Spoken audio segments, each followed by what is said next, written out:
سرکاری ملازمین تیار ہو جائیں، حکومت کی جانب سے ہر ملازم کی تنخواہ سے کٹوتی ہوگی۔ کتنی ہوگی جانیے تفصیلات۔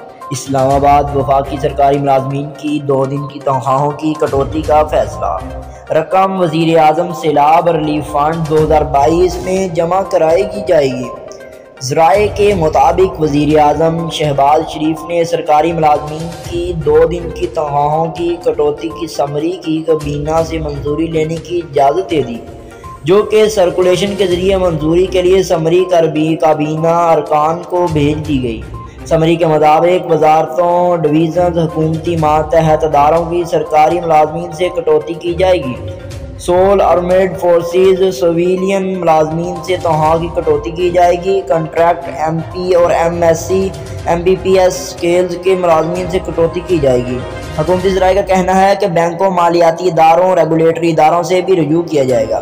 ٹیلی کام کمپنیوں، انشورنس کمپنیوں اور دیگر اداروں سے بھی رجوع کیا جائے گا۔